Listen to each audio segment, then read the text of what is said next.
¿Existe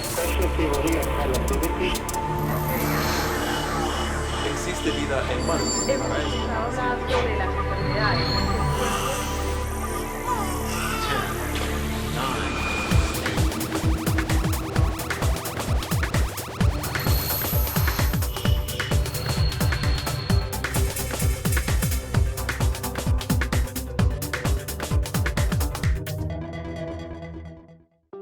¿Sabías que el filósofo francés Albert Camus escribió en el mito de Sísifo que no hay más que un problema filosófico verdaderamente serio y ese es el suicidio? Además, agrega que juzgar si la vida vale o no la pena de vivirla es responder a la pregunta fundamental de la filosofía. ¿Cuál es esa pregunta? La que interroga por el sentido de la vida. ¿Para qué vivir? Hoy, en el marco del Día Mundial de la Salud Mental, cuyo tema es la prevención del suicidio, en Generación H discutiremos de la mano de un grupo de expertos acerca de este problema de escala mundial. Quédate con nosotros, que aquí comienza Generación H.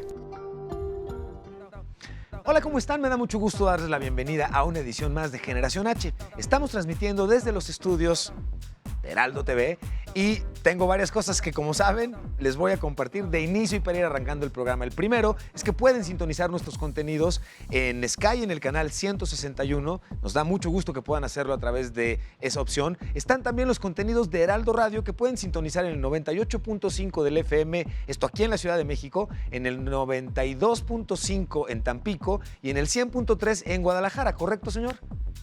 Además, por supuesto, sintonizar nuestros contenidos transmitiéndose en este momento a través del canal 151 de Easy. Y por supuesto, estamos transmitiendo en vivo en todas las plataformas sociales de Heraldo TV. Plataformas que además son críticas para nosotros para poder establecer un lazo de comunicación, platicar, conocer cuáles son los temas que ustedes quieren ver aquí en el programa, a quiénes quieren que invitemos y qué quieren que les preguntemos.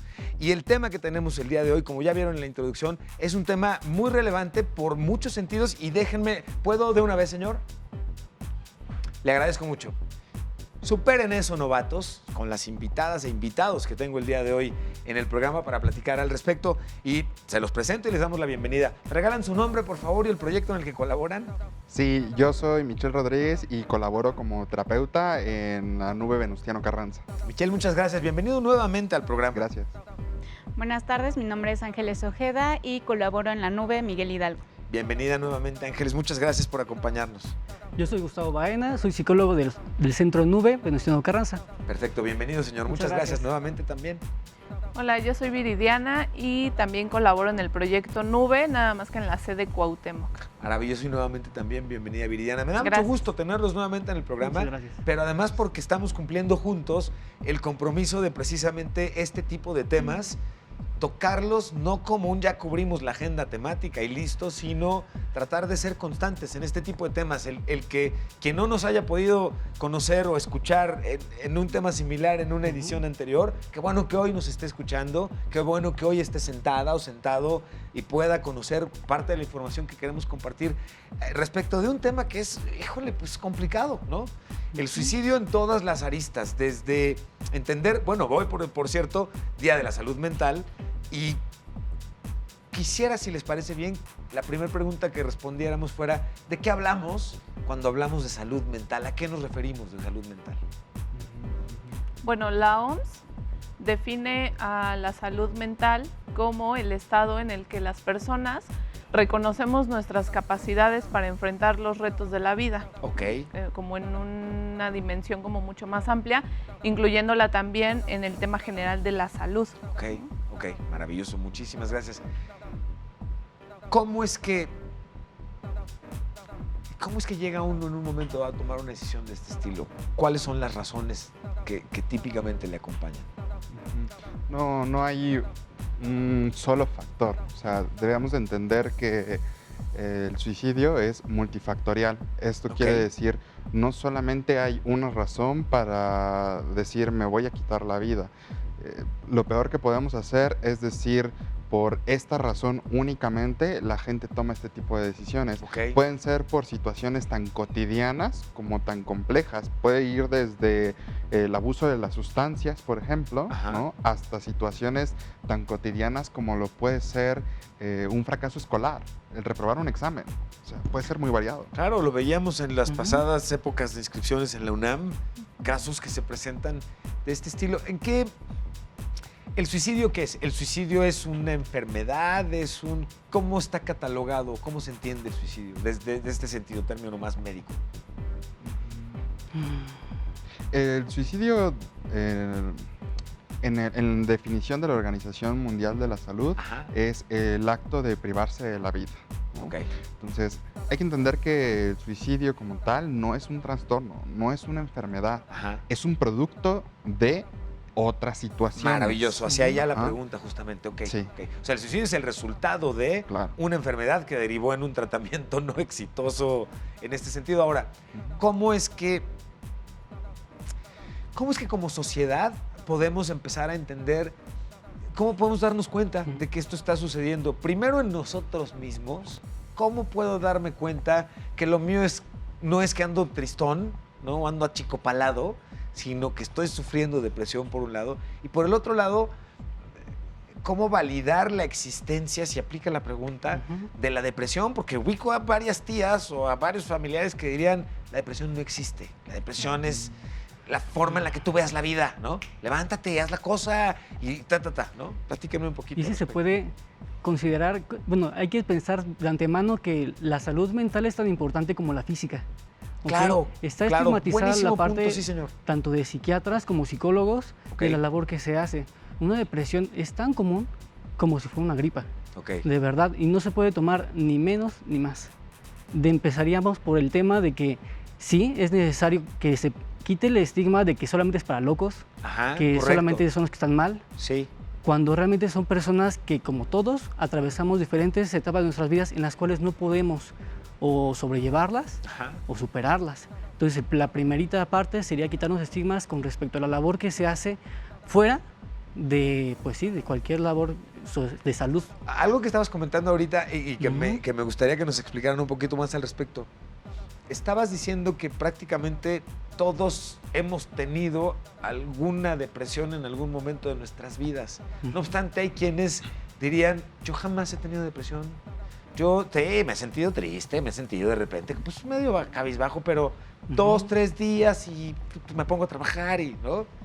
¿Esto Sí. es falso? O sea, en realidad la depresión es algo por lo que pasamos todos en algún momento de nuestra vida, de acuerdo a lo que comentas. Claro, ahí es importante que una parte de cómo nos podemos dar cuenta es también por cuántos eventos estresantes hemos pasado a lo mejor en los últimos tiempos o en los últimos años. Ok. Cuando existe, por ejemplo, despedidas o desempleo, violencia en la colonia donde vivo, Ajá. a lo mejor he pasado por algún atraco o algún secuestro Sí. o algún familiar cercano, Sí.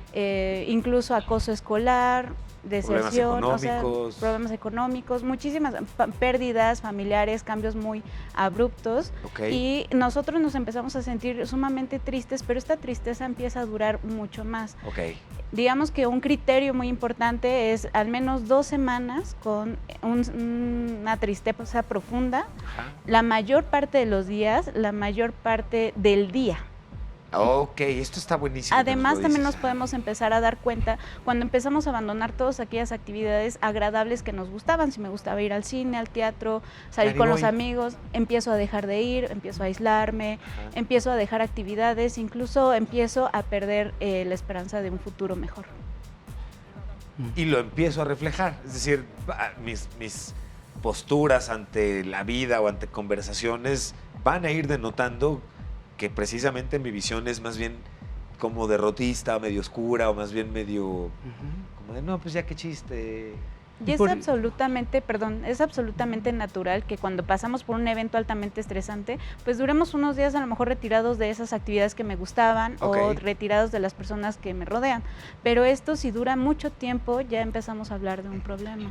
Oigan, y no sé si la siguiente pregunta denote la necesidad de atención de mi parte, más bien para mí, o si sea algo que sea un poco más extendido. Me preocupa un poco hacerla, pero no. Es común o relativamente común que varios de nosotros en algún momento de nuestra vida hayamos no considerado directamente ya la posibilidad de suicidarte, sino que viendo las calificaciones que le tenía que entregar a mi mamá y el problema que iba a tener ello, pase por tu cabeza el decir, no, prefiero morirme? ¿Es común? ¿Es normal? ¿En qué momento es un pensamiento que acompaña un momento de angustia y de desesperación y de ¡ah! ¿Y en qué momento ya se convirtió en un pensamiento en el que yo mismo debería decir, esto ya no me está gustando, ¿no? Claro. Sí, Sí, sí. es normal. Todos en algún momento hemos experimentado, pues sí, como estas ideas, ¿no? A lo mejor, como dices, no tan profundo como Sí. la idea de ya tener un plan estructurado o una idea constante, Sí. pero todos lo hemos experimentado como en un primer paso, como idea de muerte. Hasta más filosóficamente, la idea de no estar, ¿no? Claro. ¿Qué pasaría si yo ya no estuviera aquí? Sí, en donde hay que poner atención, Sí. es cuando esa idea es constante, ¿no? Cuando además ya viene acompañada también de acciones. Ok. O sea, ya no solo es que lo estoy pensando, sino que también, lo estoy pensando y entonces estoy dejando de hacer otras cosas, o me empiezo a despedir de la gente, o empiezo Ajá. a hacer como ciertas cosas que acompañan esa idea, Sí. y ahí es donde hay que poner mucha atención ya. Déjenme hacer una pregunta que incluso no sé si sea correspondiente a este programa o tuviéramos que hacer otro programa al respecto. ¿Tiene uno el derecho a suicidarse? Muy bien, es bien difícil esa Claro. pregunta, ¿no? Decía la cápsula con la que inicia el Sí, programa, sí, sí, está sí. filosófica, Sí, ¿no? sí. Porque cualquiera podría pensar, estás en todo tu derecho porque es tu vida, Ajá. ¿no? Y Habrá porque quien tú- defienda. Sí, claro, sí. Sí. Ubico mi construcción típica mental, iría por el lado de decir, "Esa es mi vida, es mi cuerpo, yo tomo decisiones y mi decisión es ya no continuar. Ajá. ¿Por qué tendría que seguir haciéndolo, no? Pero también es muy importante algo, cuando nosotros tenemos depresión, algún Sí. trastorno de personalidad, un trastorno del afecto o algún otro tipo de trastorno mental, esto empezamos a tener algo que se llama visión de túnel, en las cuales A ver. sentimos que nuestras posibilidades son muy reducidas. Ok. Y no quiero desameritar que en verdad muchas personas pasan por que tienen carencias económicas, familiares, de red Sí. de apoyo, etcétera. Sin embargo, también es importante resaltar que cuando nosotros tenemos un trastorno mental, digamos que limita nuestra visión, y lo que buscaríamos en algún momento dado es que primero ampliáramos esa visión para Ok. tomar una decisión. Ok. Porque ok. lo que hace un trastorno mental es, digamos, empezamos a ponernos unos lentes donde vemos todo diferente. Ah, qué maravillosa cosa acabas de ajustar con lo que nos comentabas tú también. Sí, puedes decir o puedes concluir, claro que es mi derecho a hacerlo. La pregunta es, si mental y emocionalmente no estoy en condiciones de tomar ese tipo de decisiones, quizá no voy a tomar entonces la mejor decisión. Entonces, Claro. se hace muy... Y por no meterle a la canastita, si quieren lo hacemos, les digo, en otro programa a lo mejor, pero de lo que sería la decisión ante el temor de sufrir una enfermedad muy longeva, muy dolorosa, en la que yo dijera, no, pues oye, prefiero entonces... Pero ya hablamos ahí de otra cuestión, es eutanasia y no suicidio. ¿Y no es lo mismo o es lo mismo? Es diferente. Ok. Es diferente porque, bueno, todas las personas tenemos diferentes formas de afrontar los problemas. Ok. El suicidio se toma como la última respuesta ante una situación en la cual no podemos resolver.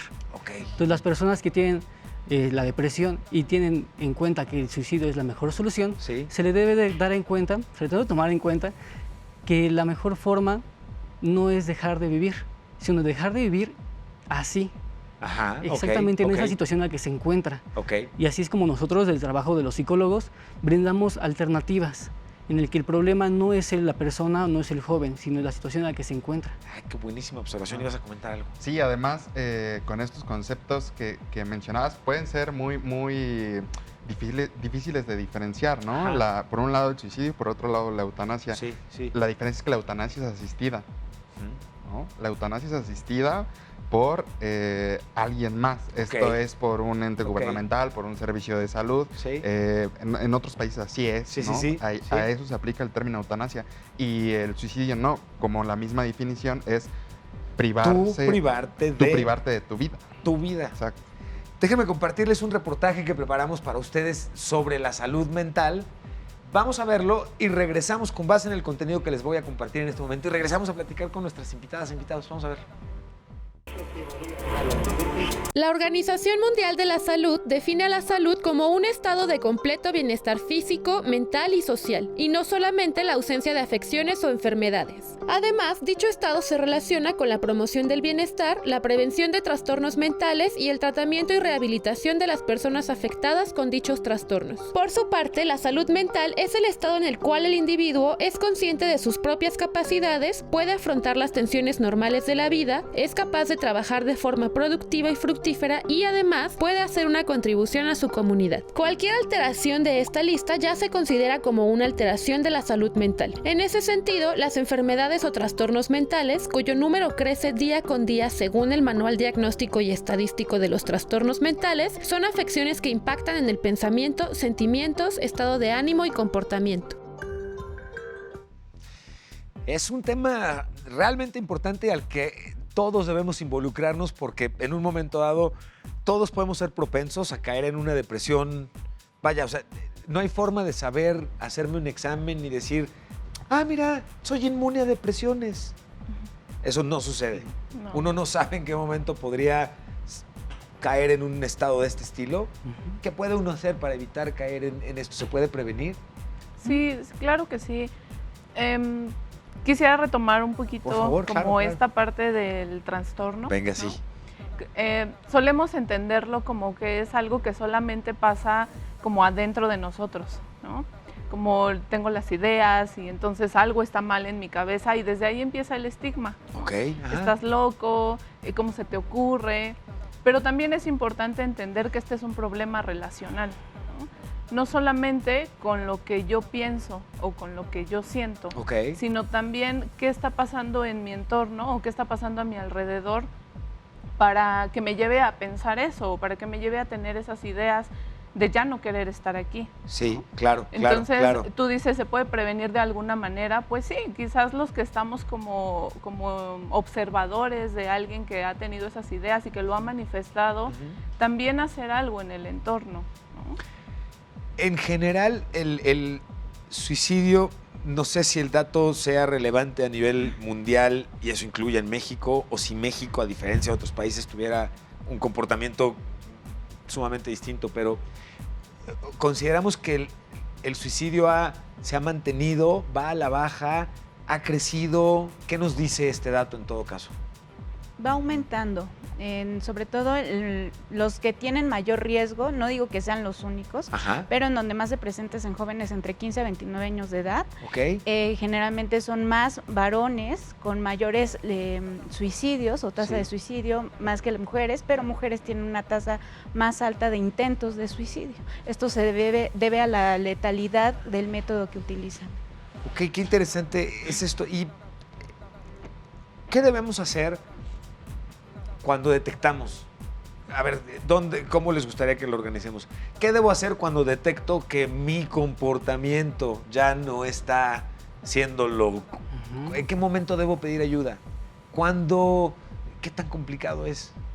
Desde que se vuelve recurrente, ¿no? Hace un momento decíamos que todos en algún momento lo hemos experimentado o experimentamos episodios de tristeza. Pero cuando ya es recurrente, cuando dejamos de hacer cosas, de ir a lugares, de querer estar con personas, ahí es cuando está así como ya el foquito de alerta y entonces decir que algo no está bien o reconozco que algo conmigo no está bien y busco esa ayuda. Basados en su experiencia, y por esto lo quiero insistir para quienes nos acompañan y pudieran no sentirse bien y lo reconozcan, basados en su experiencia, ¿es difícil darte cuenta que eres víctima de una depresión de este estilo? Sí. Es complicado y hay que tomar en cuenta mucho el contexto en el que se encuentra la persona. Por ejemplo, que tenga un entorno violento, relaciones tóxicas, que pueda tener abuso de sustancias. La persona debe identificar el entorno en el que se encuentra y a partir de ahí ver qué es lo que a ella le está ocasionando estar en esa situación, o cómo ella lo va pensando. Porque muchas veces uno dice, ¿cómo es que se suicidó tal persona, no? Si tenía una vida tan grata y lo vi la semana pasada y estaba muy bien, ¿cómo es que somos tan rapiditos para diagnosticar en general de alguien que tomó esta decisión y no debiera haberlo hecho por la vida tan grata que llevaba? Cuando empezamos a pensar esto, lo que sucede es que todo queremos verlo a partir de mi experiencia, ¿no? A partir de lo que yo siento, de lo que yo hago, es que yo clasifico, etiqueto, yo juzgo lo que hacen otras personas. Y es cuando decimos, oye, es que tenía el trabajo que yo quiero, tenía la familia que yo quiero, tenía todo lo que yo hubiera querido y yo no lo hubiera hecho. Y entonces empezamos a juzgar. Pero tú decías hace un rato, ¿no? O sea, ¿qué es lo que pueden hacer las personas que a lo mejor nos están viendo y que no se sienten así? Yo también me dirigiría a las personas no solamente que están sintiendo esto, sino además gente que sabe que hay otras personas en su entorno que están pasando por algo difícil. A esto quería llegar después, claro, sí. También se acerquen, también se acerquen, porque lo decía hace un rato Viridiana, esta situación es muy relacional, o sea, toda la responsabilidad no solamente es de esa persona, los que estamos alrededor también tenemos responsabilidad de acercarnos y de hacer algo. En estas responsabilidades que estás comentando, ¿qué tan positivo o no es dos tipos de acercamiento que típicamente tendríamos en el ideario cuando hablamos de este tema? Alguien que dice que se quiere suicidar y volteamos y decimos, ya empezó con el drama, ya está en modo víctima, ya lo que quiere es que todos le pongamos atención, ¿no? ¿Qué tanto impacta este tipo de reacción a quien se siente así? Y la otra es también muy común, esta persona que dice, ¿te quieres suicidar? Sí, pues vas, bríncale de una vez, a ver, toma, ¿no? Aquí tienes lo que sea, ¿no? Pretendiendo llevar al borde para que reaccione uno y diga, no, está bien, ya me hiciste pensar, ¿no? Claro. ¿Cuáles son estas acciones? ¿Son correctas, positivas, contribuyen, no contribuyen? ¿Qué debe uno hacer? Sí impacta porque entonces ya me puso la etiqueta de, ay, estoy mal, ¿no? No lo debo de decir, pero el que no lo diga no quiere decir que no lo sigo pensando. Entonces, sí impacta, sí tiene un impacto y esto está aunado a este tema del tabú, ¿no? Sí, En el marco del Día Mundial de la Salud Mental, como bien lo decían al inicio, no estamos acostumbrados, o en general, no tenemos como la cultura de decir, oye, algo está pasando conmigo, emocionalmente, no me siento bien, necesito ayuda. Y aquí dices algo sumamente relevante. Incluso leí hace poco y me hizo mucho sentido que, a diferencia de otros países, en México somos muy dados a preguntarnos cuando nos encontramos con alguien, hola, ¿cómo estás? Muy bien, gracias, ¿y tú? Bien, muy bien, todo muy bien, oye, qué gustazo verte, ¿no? Cuando en otros países es muy común que te saludes y digas, oye, ¿cómo estás? No, pues fíjate que no estoy bien, entre me duele en el corazón y estoy triste por esto. Y en México somos muy dados a que todo está muy bien, todo está maravilloso. Esto contribuye a, digamos, hacerle una costra en nuestra cabeza, a darnos cuenta de que estamos mal o que alguien se encuentra mal, por supuesto. Ahora, ¿cómo es que una pregunta, tú mencionabas las emociones. ¿La inteligencia emocional tiene que ver con la salud mental o es otra cosa? Fíjate que es un concepto bien interesante porque cuando hablamos de inteligencia emocional, de nuevo, es solo una persona, ¿no? Solo tú, es solo tu inteligencia emocional. Si estuvieran relacionadas, entonces como no eres inteligente emocionalmente, entonces vas a sufrir todo esto. Pero ¿y qué? ¿Borramos todo lo demás? ¿No? O sea, todo lo demás no tiene nada que ver, solo tiene que ver la forma en la que tú lo procesas, en la que tú lo identificas. No siempre es así, o sea, no siempre tiene que ver solo contigo. Es por eso que se ve también, aparte de que es un factor, o sea, es de una es una razón multifactorial, también es multisectorial, es decir, no solo involucra al individuo, sino también a su comunidad, pero también a su sociedad, pero también a su cultura, pero también a su gobierno. Entonces son muchísimas otras cosas además del individuo. ¿Cómo funciona hoy el gobierno en nuestro país con respecto a ayudar a prevenir y atender este tipo de casos? ¿Son suficientes los esfuerzos, los programas? Ustedes mismos hoy que nos acompañan son un ejemplo muy grato de implementaciones desde la visión de gobierno que van directo hacia la sociedad, cosa que no es además tan común. Entonces, platíquenos un poquito al respecto. Sí, Honestamente, yo creo, perdón. No, por favor. Yo creo que va como a paso muy lento, ¿no? Ok. Creo que no se le da la importancia necesaria y requerida para atender este tipo de problemáticas. Hay actualmente pues muy pocos programas que atienden, porque además la atención, lo voy a decir ahora acá, la atención privada pues es carísima. Y hay muchas personas que no pueden pagar un psicólogo porque dicen o voy a 10 sesiones de 500 pesos o como un mes. Sí, claro. Entonces, y ya regresé al problema original de la depresión. Claro. ¿No? Y nosotros hace un momento en la presentación decíamos, participamos en Nube. Nube es un programa de atención gratuita. Sí. Y eso es algo que yo quisiera hacer mucho énfasis porque siempre hay una opción, ¿no? Las personas que estén atravesando por alguna problemática, no solo en temas de suicidio, sino en general de cualquier problemática emocional, pueden acercarse a cualquiera de las sedes de Nube y hay personal capacitado, todos psicólogos, psicólogas, que atendemos estas problemáticas, ¿no? Y es un programa gratuito. Hay una pregunta que tiene que ver justamente con cómo acercarse correctamente a un joven que claramente ya tiene una situación importante de depresión, que nos queda claro que va a querer suicidarse o que se quiere suicidar, que ya está en su cabeza. ¿Cuál es el acercamiento correcto? Les pido que no me respondan ahorita, déjenme que vayamos a hacer un corte, regresamos y respondemos esto y seguimos platicando. Vamos y venimos, por favor. Tenemos además agenda universitaria, señor. Súper importante con agenda universitaria, por el amor de Dios. Instituciones, equipos de trabajo, comunidades, nos interesa mucho compartir los eventos que ustedes tienen y acercar y ayudar a conectar y vincular. Así que si algo tienen ustedes organizado, compártanlo en las redes sociales de Heraldo TV y nosotros, en cambio, con mucho gusto, lo vamos a compartir aquí justamente en Agenda Universitaria. Chequen, por ejemplo, lo que tenemos para ustedes en esta ocasión.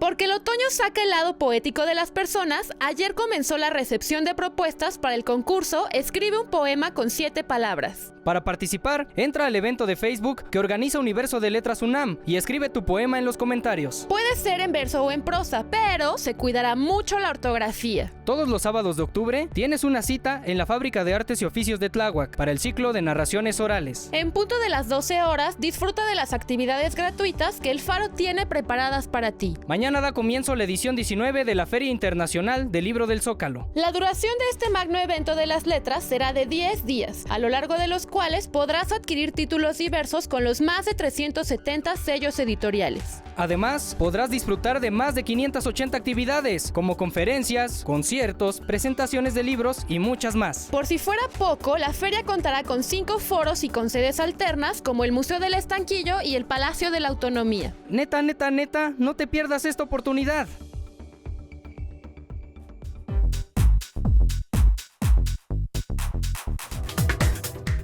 Regresamos.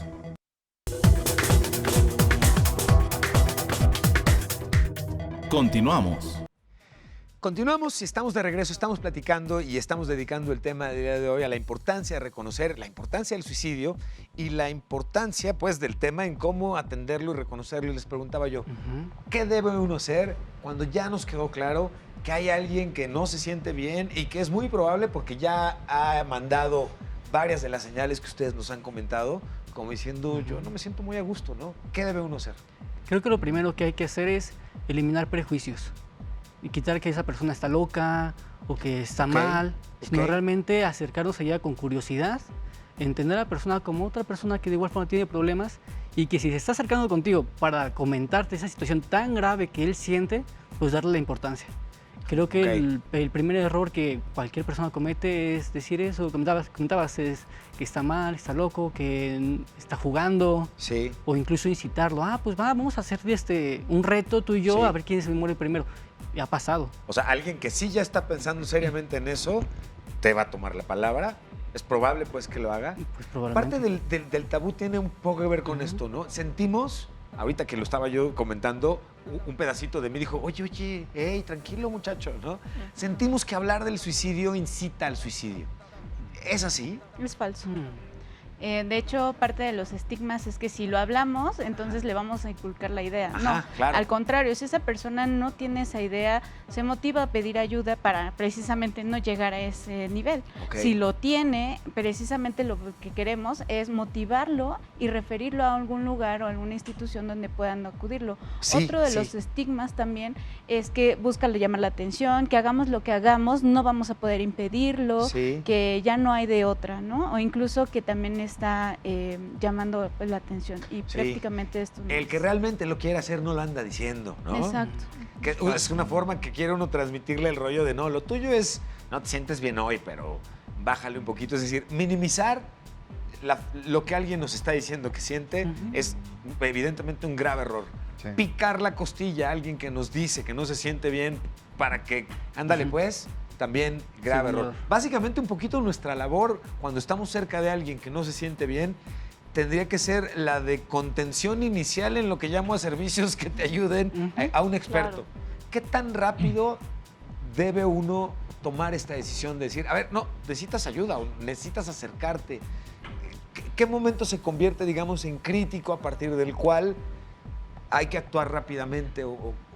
Mira, yo creo que uno tiene que esperar justo hasta estar en el momento crítico. Hace un momento mencionábamos, antes de que venga un intento o antes de que venga una ideación, tuvieron que haber pasado muchas cosas. Ajá. Y uno puede estar al pendiente de cuáles son las cosas Ajá. que antes de eso le han sucedido a la persona, a lo mejor un error, un fracaso, una situación difícil, tú lo mencionabas, ¿no? Económicamente, una situación familiar. Sí. Eso pega a las personas y cambia su comportamiento y la forma de relacionarse con la gente. Ok. Cuando tú empiezas a notar estas dificultades, te puedes acercar a la persona para saber qué es lo que está sintiendo y está pensando en ese momento. Ven. Tú incluso, o sea, hay una pregunta que a muchos no se nos ocurre hacer, Sí. pero que es maravillosa realmente. ¿Cómo te puedo ayudar? Esto es, a veces agarramos y decir, no, tú tienes que buscar ayuda, tú Sí, tienes sí, que sí, tomarte esto, tú tienes Sí. que hacer esto, ¿no? Espérame, ¿no? Primero, saber que la persona tiene en su momento, obviamente antes de llegar a todo el intento y demás, Sí. en su momento tiene la capacidad para poderte decir, oye, solo necesito un poco de espacio, o oye, no te vayas, solamente quédate aquí aunque no platiquemos, o oye, ¿sabes qué? Es que lo que necesito es esto, o ¿sabes qué? Sí me pasa algo, pero la verdad no sé si me puedes ayudar, solamente escúchame, vamos.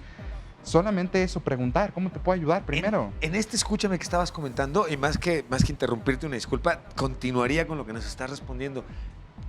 Este tipo de preguntas en alguien que está, digamos, en la frontera de la decisión, normalmente los desahoga, los destapa, les ayuda el que finalmente en algún momento uno sí logra el decir, oye, ¿qué te pasa? ¿Te puedo ayudar en algo? Es que fíjate, sucede.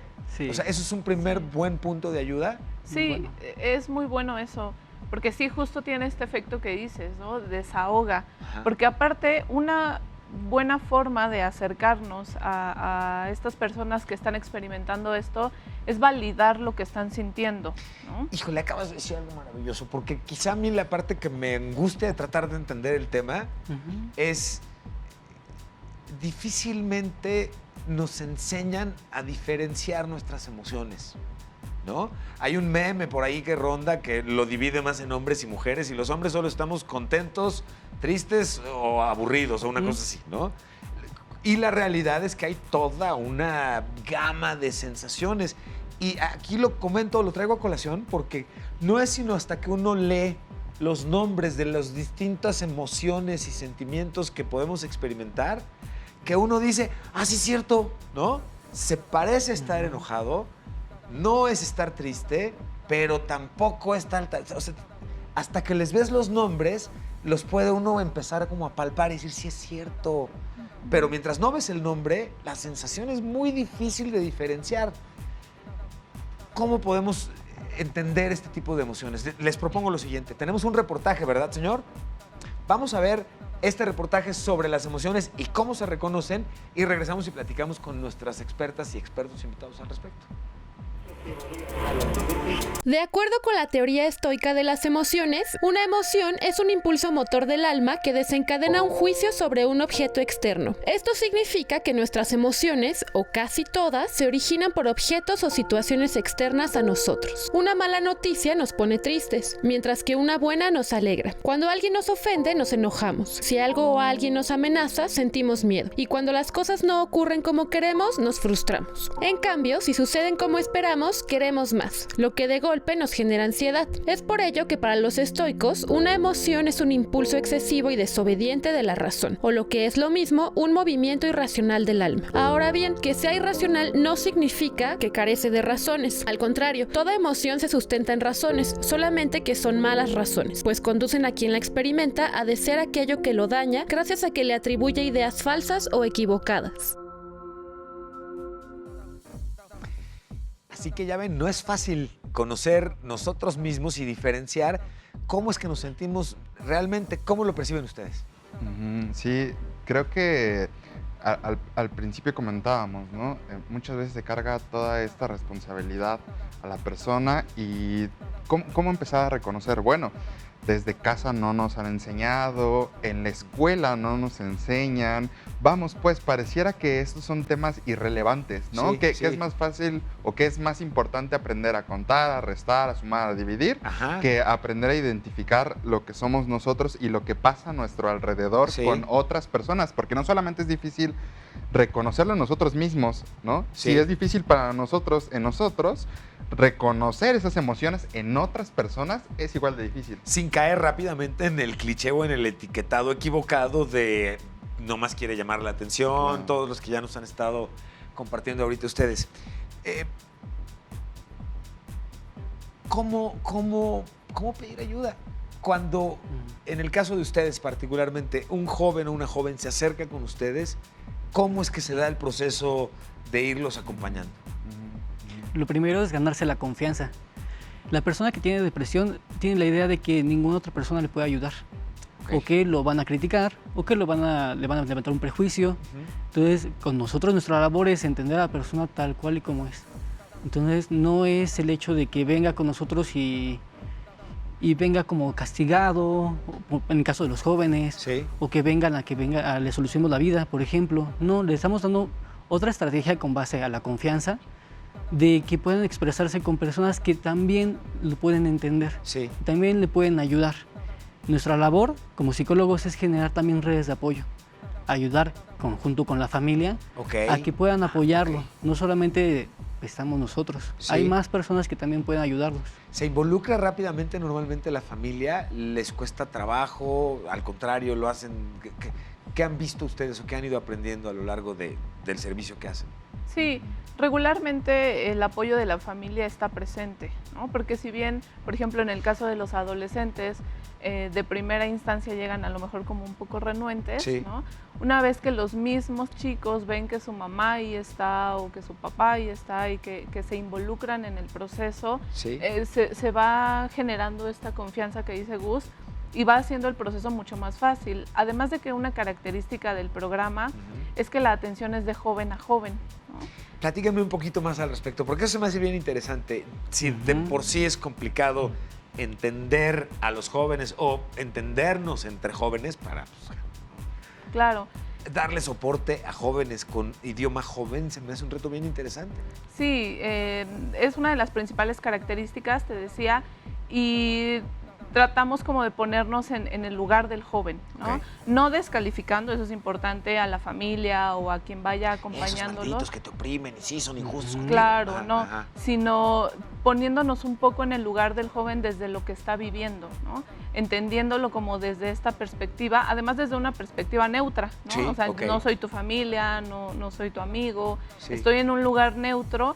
Y entonces puedo ser como una especie de mediador entre tú y tu familia. Con una autoridad moral, digamos, en ese sentido bastante validada, claro. Sí. Entonces los jóvenes se sienten con más confianza, se acercan como de una mejor manera y a medida que el proceso va avanzando, vamos teniendo ya como esa red de apoyo y como mayor confianza de parte del joven.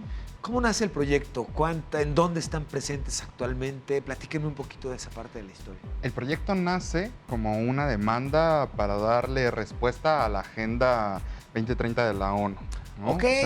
O sea, los objetivos del desarrollo sostenible están cubiertos en la forma en la que ustedes están trabajando. En cuanto a salud mental. En cuanto a salud mental.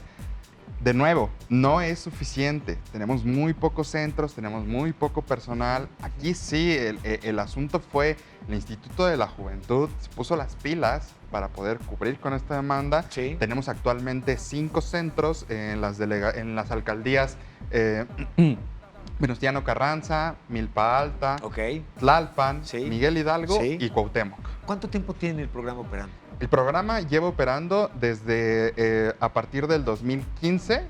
Se hace un diagnóstico emocional de la juventud de la Ciudad de México. Fuimos a todas las alcaldías a hacer encuestas, a hacer entrevistas.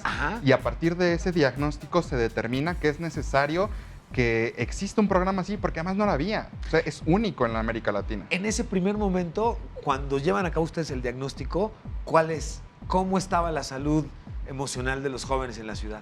Niveles de depresión, niveles de ansiedad, de estrés altísimos. Ideación suicida, consumo de sustancias. Todo eso hace un caldo cultivo, pero peligrosísimo. Y entonces se determina que es necesaria la estrategia. ¿Y han visto ustedes ir cambiando estas cifras, cambiando el estado emocional de los jóvenes en la ciudad? Muchísimo. O sea, creo que a pesar de que la población se pudiera decir que no es tanto como atender a absolutamente todos los jóvenes de la Ciudad de México, entendible, se tiene un gran impacto, no solamente porque se está en 5 alcaldías, ¿no? Sino porque cada uno de los centros recibe muchísima gente con los horarios extendidos. Por ejemplo, el de Miguel Hidalgo, el de Venustiano Carranza operan de lunes a domingo, de 9 de la mañana a 9 de la noche. O sea, no hay ninguna excusa de horario. Trabajamos de sol a sol. Que además da gusto escuchar eso porque por el otro lado dices, pues claro, además este tipo de problemáticas no respetan el llame el lunes, ¿no? Claro. Oiga, me siento mal, quiero ayuda, venga el lunes, ¿no? Algo que hay que considerar también es que estamos ubicados en la delegación Venustiano Carranza. La colonia es la colonia 20 de noviembre. Estamos colocados en unos focos rojos de la ciudad.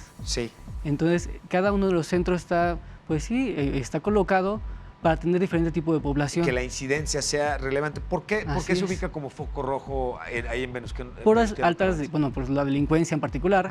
Al lado tenemos a Tepito, tenemos a Guerrero, 20 de noviembre. Con eso simplemente tenemos una idea de también las personas que vienen. Personas que se encuentran en esta zona no tienen tampoco los recursos como para recurrir, como comentaba mi compañera, a un psicólogo privado, o ni siquiera tampoco un seguro social. Vienen con nosotros y es la manera en cómo podemos apoyarles. Que me encanta esto. Déjenme compartirles. ¿Le parece bien si compartimos el reportaje, señor? Le agradezco muchísimo. Vamos a ver este reportaje justamente al principio del programa y con la introducción que nos regaló nuestra H-Redacción. Comentábamos sobre la parte filosófica del suicidio. Vamos a ver lo siguiente que nos prepararon y regresamos a seguir platicando con nuestras invitadas e invitados. Esto ya te lo contamos en el teaser, pero va de nuez porque está bien chido. Para Camus, el único problema serio de la filosofía es el suicidio. ¿Sabes en dónde y por qué lo dijo? Pues lo dijo en su ensayo titulado El mito de Sísifo, en el que explica que uno hace la rutina de su vida cotidiana hasta el hartazgo. Despertarse, bañarse, ir a trabajar, comer, salir al tráfico, llegar a casa y dormir. Lo que lo lleva a plantear el absurdo como condición de la existencia. Vivir es absurdo. Pero bueno, no piensen que todo es pesimismo, porque luego de una serie de argumentos bien bonitos, el filósofo introduce el mito de Sísifo para darle salida al absurdo. Por si no lo sabes, Sísifo es conocido por el castigo que le impusieron los dioses después de engañarlos y escaparse del Hades. Su castigo fue cargar una piedra hasta la cumbre de una montaña solo para que al llegar, esta cayera nuevamente y él tuviera que comenzar una y otra y otra y otra vez. Pero Camus dice que no hay que ver en Sísifo a un ser miserable por su situación, la de la eterna repetición de lo mismo, porque él es consciente de la misma y por lo tanto no espera que eventualmente mejore ni pide perdón. Al contrario, disfruta de lo absurdo de su castigo y de esa forma se rebela contra su condición y la sobrepasa. Ya estamos de regreso y continuamos platicando. Qué bárbaro. El tema me parece muy relevante en muchos sentidos y de verdad les agradezco que puedan venir con nosotros y compartir con toda nuestra audiencia pues todo, explicaciones, consejos y contacto al final del día, porque me parece que en este caso la prevención es sumamente relevante. Entonces, de entrada, y a quienes nos estén escuchando y no se sientan bien, ¿a dónde pueden o cómo contactar con Nube? Acabas de decir algo bastante importante que no se ha tocado a lo largo del programa, la prevención. Okay. O sea, vamos a procurar, sabemos que no contamos con muchos espacios de salud mental, sin embargo, busquemos ayuda cada vez que empecemos a sentir que no estamos que no estamos saliendo adelante, que sentimos que necesitamos ayuda, apoyo, porque a veces nos queremos esperar hasta que la zona ya está demasiado crítica, ¿no? Entonces, algo que nos falta mucho como país, y no lo digo de manera individual, sino gubernamental e institucional, es la prevención. La OMS refiere que lo ideal es que se destine los gobiernos del 5 al 10% del presupuesto a la salud mental, lo cual en México solo es el 2 o menos del 2%. Y va dirigido a la urgencia, es decir, a instituciones de psiquiatría que ya están atendiendo la urgencia, más no la prevención. Entonces, también es importante que nos acerquemos a las instituciones, a las universidades, a los institutos de educación, para acercarnos a ver qué programas tienen, qué talleres hay, donde podamos nosotros como sociedad en general prevenir esta situación. Me encanta esto que comentas, porque además es un tema que ya lo hemos platicado y aprendido con ustedes a lo largo del programa. Es un tema que está presente, que necesitamos dejar de darle un tratamiento de tabú, que necesitamos entre la sociedad ser más empáticos entre nosotros mismos para tratar de reducir la incidencia. ¿Qué otras acciones consideran ustedes son necesarias tomar que podrían ayudar a reducir la incidencia? ¿El suicidio es algo con lo que se pueda terminar? ¿Algún día habría un objetivo que dijéramos, ya, el último que cerró, listo, ya no hay más suicidio? ¿O siempre va a haber una...? Lo primero que hay que considerar es que, como se ha dicho a lo largo del programa, es multifactorial. O sea, no puedes decir vamos a atacar directamente el problema del suicidio, porque de nuevo, eso es un resultado, es un producto. Detrás de eso puedes tener muchas intervenciones, no solamente a nivel individual, sino a nivel comunitario, a nivel social, a nivel legislativo. Es el poder tener el acceso a servicios de salud pública, a servicios de salud pública psicológica, que actualmente no se tiene en México nada. Voy a decirlo con todas las palabras. Nada. O sea, hay una agenda muy pendiente de construcción. A nivel Secretaría de Salud no se tiene casi nada. Entonces, se puede empezar a hacer intervenciones, ¿no? A nivel comunitario, por ejemplo, con el consumo de las sustancias, por ejemplo, con el problema del desempleo, con el problema de la escasez de servicios educativos. O sea, las intervenciones pueden ir en un entorno más comunitario y social. Y a nivel individual, por supuesto, también está primero quitarse los tabús, ¿no? Y por supuesto, seguir con esta concientización, con esta sensibilización de la población de que estos temas son importantes y no son cualquier cosa. No, es que no lo son. Y mientras me estabas respondiendo, me hacía la pregunta de si la incidencia del suicidio es mayor o menor, dependiendo si se trata de una comunidad rural o si se trata de la ciudad. ¿Cómo se entienden estos datos? Desafortunadamente no podemos, tenemos cifras, pero no siempre las cifras van a ser la realidad. Entiendo. Por ejemplo, en comunidades de Tlaxcala, Oaxaca, Guerrero, pues desafortunadamente no hay una cifra que nos pueda dar una idea realmente cuál sería la demanda de esa población, porque no va a ser la misma demanda que en la rural. Entonces, en primera, en esas comunidades no existen siquiera hospitales psiquiátricos, psicólogos. A veces nos topamos con la realidad de que ellos no saben ni siquiera qué es un psicólogo, ¿no? Entonces también es algo que la investigación, el tratamiento, talleres, divulgación científica de la psicología se ha encontrado, ¿no? Ahora, algo que comentaban hace ratito también, y perdón porque voy trayendo como varios temas en este momento, pero de lo aprendido y compartido por ustedes en el programa es... Puede uno en un momento dado no darse cuenta de que está atravesando una sensación, un estado emocional que va llevándonos hacia la depresión. Pero, por otro lado, la pregunta sería entonces, si entre la colaboración gobierno, empresas, academia, los cambios que se puedan ver en este sentido pueden darse con cierta rapidez, porque lo que nos compartes es lo que hay que cambiar es la calidad de vida que tenemos al final del día, ¿no? Sí. ¿Cómo hacerlo? ¿Cómo lo ven ustedes desde un centro que se dedica a apoyar este tipo de temas? Yo creo que esto es todo un proceso, ¿no? No puedes esperar cambios con una sola acción. Sí. O sea, debes de darle continuidad. Es un sistema de acciones, digamos, que tienen que irse tomando. Sí. Lo difícil muchas veces en el país no es empezar, porque empezamos bien, ¿no? Empezamos con una aceleración de 0 a 100 a la primera.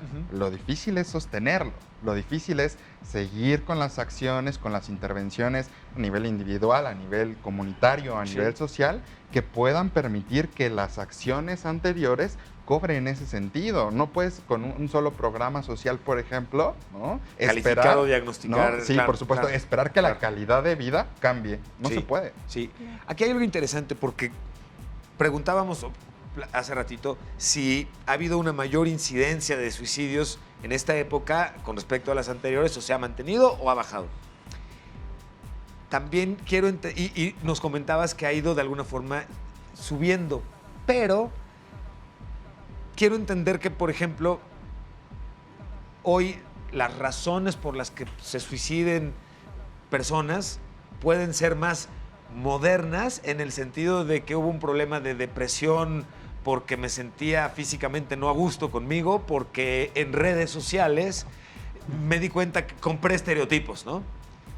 Pero la realidad es que el sentimiento y la razón por la que eso está sucediendo, fuera de los chips y los bytes y el Instagram, es exactamente el mismo. Es un problema en este caso, de depresión y de autoestima, por ejemplo.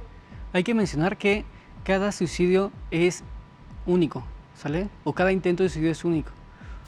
Se puede tener como una forma de actuar, sí, pero la persona es totalmente diferente a otros casos, otras personas que lo han intentado. Entonces, es verdad, la cultura va cambiando. Tenemos que adaptarnos a estas nuevas tecnologías. Sí. De tal forma que podamos entender las diferentes formas que le afectan a las personas. Los diferentes motivos en los cuales afectan. Entonces, primero no siempre es lo mismo. Sí es el mismo fenómeno, pero no significa que vayamos a tratar todos igual o que tengamos la cura mágica para quitar todo. Que es una cosa con la que insistiríamos en cada reunión que tenga el gusto de tener con ustedes aquí, y es uno de los peores pecados en este sentido es generalizar. Uno de los peores errores es meter en una misma canasta solución o diagnóstico o diagnosticado, ¿no? Tenemos un gráfico, ¿verdad, señor? Les quiero compartir algunas gráficas sobre el suicidio que tenemos. En la última década, más de 800,000 personas se suicidan cada año. Se realiza un suicidio cada 40 segundos. Y entre los 15 y los 29 años se trata de la segunda causa de muerte. Adicionalmente, tengo más información para compartirles. 75% de los suicidios se producen en países de bajos ingresos y la mortalidad por suicidio es superior a la que causan las guerras. Que esto nos da cuenta ya entonces un problema de la dimensión que tiene como sociedad el atender y hacer algo para que este tipo de situaciones puedan irse reduciendo. No estamos hablando de llegar a una sociedad tipo Aldous Huxley, de un mundo completamente feliz, nadie se suicida y nadie hace nada, pero sí una sociedad que fomente menos o tenga menos razones externas para que yo no me sienta bien conmigo mismo y tal. ¿Qué le recomiendan a quienes nos están viendo en este momento y no se sientan a gusto? ¿Qué les podemos compartir adicionalmente? Que busquen el apoyo, ¿no? Injuve tiene este programa de nube en donde se pueden acercar jóvenes entre 12 y 29 años de edad. Si son menores de edad, que vayan acompañados de un adulto. Y es totalmente gratuito. La ubicación de la sede en Cuauhtémoc es en la calle Santísima número 10, en la Colonia Centro, a 4 calles del Metro Zócalo. ¿Tienen redes sociales? Sí, el número de teléfono de acá de Cuauhtémoc es 55 5006-2467. Ok, me queda un minutito. Los datos de ustedes de contacto, así en modo tweet de 140 caracteres. Nuestro Facebook es Instituto de la Juventud, así lo buscamos, y ahí también nos puede llevar a la liga de la página oficial. Muchísimas gracias. Gracias además por acompañarnos nuevamente, señor. El teléfono de Venustiano Carranza es 2616-0958. O el 5795-2054. Tiene 2 líneas operando con el mismo horario de atención de lunes a domingo, de 9 de la mañana a 9 de la noche. Muchísimas gracias por acompañarnos nuevamente y espero poder vernos muy seguido aquí en el programa para seguir tocando este mismo tema por la importancia justamente de no soltarlo, sino de repetir y de repetir y de repetir y de ayudar, por supuesto.